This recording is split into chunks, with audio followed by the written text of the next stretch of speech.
Hello students, I hope that you all are healthy and safe at your home. First of all, welcome to all of you in 8th class. Students, in 8th class there will be a slight change in the exam pattern of history and civics. History and civics will be having 80 marks, and among that history will be containing 50 marks and 30 marks will be given for civics part.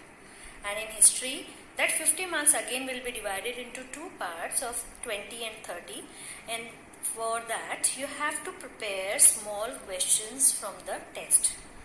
Why I am telling you is that now you have to give more importance to your text and read the content thoroughly. Students, today we will start with the topic in history, the chapter 2, growth of nationalism, or you can say the age of revolutions. So the topics of the chapter are, as you can see, the American Revolution, French Revolution and Napoleon Bonaparte. In history, we have seen the powerful always try to exploit the weaker section. Same, the Britishers also had many colonies during 17th and 18th century. Now, this is the world map, and you can see that the European countries had colonies in different part of the world, and today in this chapter we are going to read about the Northern America. As it is marked there, you can see England had 13 colonies in North America. The American patriots in these 13 colonies defeated the British in the American Revolutionary War with the assistance of France. That we are going to study in the American Revolution. The American War of Independence or the American Revolution was the first organized political struggle to overthrow foreign rule and establish a sovereign democratic state. The new state that was formed was the United States of America. Now you can see again there is a map in front of you, and you can see the different colonies of France, Spain and Britishers. And today in this chapter we are going to read about these British colonies. Now the next part of it are what were the causes for the American Revolution. So when we talk about the causes, the first and the most important cause was that the Americans were not allowed to start any industry. They were not allowed to trade with any other country except England. The Britishers got the raw material from the Northern America, the colonies, and they used to take this raw material to their country, make the goods, and again the made goods were sold in the markets of these colonies. So they took the benefit from both the sides. These reselling policies of the Britishers made the colonies poorer and poorer. Why? Because the raw material was taken at a cheaper rate and the produced good was brought at a higher rate and sold in the markets. So double benefits they got from the colonies in front of that. Another cause was that the Americans did not have any representation in the British Parliament, and because of that reason the people were eager to get independence. The next, again the third point was that they had to pay the more taxes than the English paid in England. Next point, the English settlers in America, they were inspired by the European philosophers. The philosophers believed in freedom and equality, and because of their views, these people were inspired to revolt against the Britishers. In 1765, British Parliament passed a Stamp Act, which was imposed on all business transactions. And this Stamp Act was in favor of the Britishers, and this awakened the violent resentment among the colonies. They raised the slogan that no taxation without representation, and this idea was given by Thomas Jefferson. Then one more incident happened in 1773 that is famously known as Boston Tea Party. student, it was not a tea party. Actually, it was an incident that happened in 1773 when a group of people raided British ships in the Boston harbor and threw 340 carats of tea into the sea. And why did they do all this? They did this because this was the protest against the new taxes that the British imposed over the colonies, especially the tax imposed on the tea. So all these were the causes that were responsible for the American War of Revolution. Here is the picture of Boston Tea Party.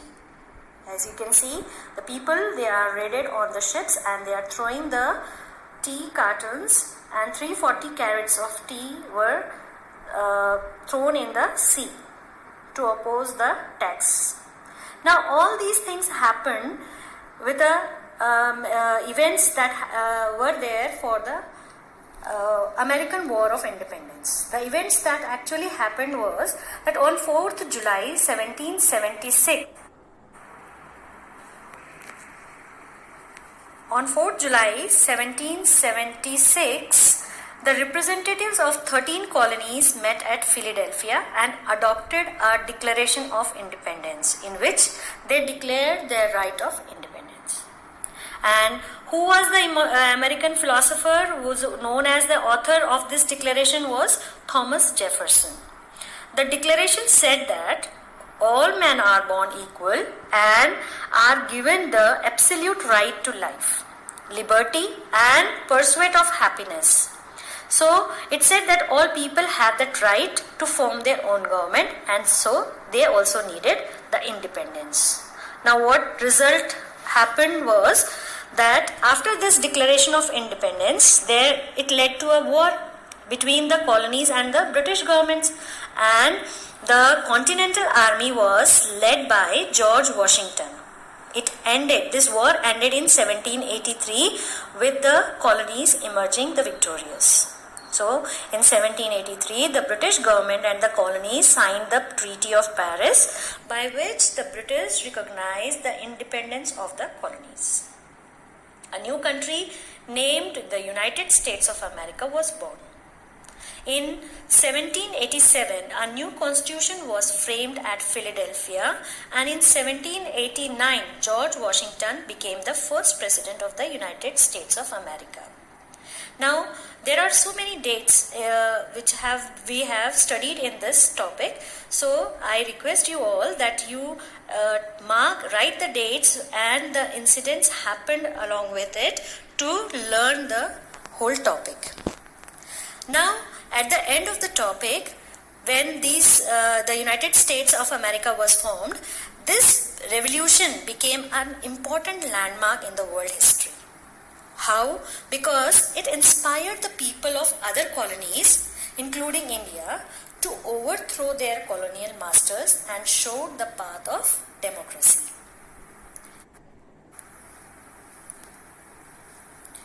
The Americans celebrate the 4th July as their Independence Day. The USA has a written constitution, and when a country has its constitution, it makes the country as a federal democratic republic. And as at the end, the George Washington, who became the first president of America, becoming the first president of the independent America. Now students, we come to the end of the and we can see the topics which we have studied in this part of the chapter.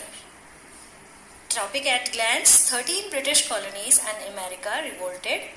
They declared independence on 4th July 1776. The war ended in 1783 with the colonies emerging victorious. A new country, USA, was born. In 1787, new Constitution of USA was framed. 1789, George Washington became the first president of US. So students, now we have completed the first topic of this chapter, and I hope that it was easy for you to understand. You have the text, so it is advised that you can make your small questions according to your capacity. 10 to 15 questions. Learn the dates which are taught to you in this topic, and the next topic we will be reading about the French Revolution and Napoleon Bonaparte. Thank you.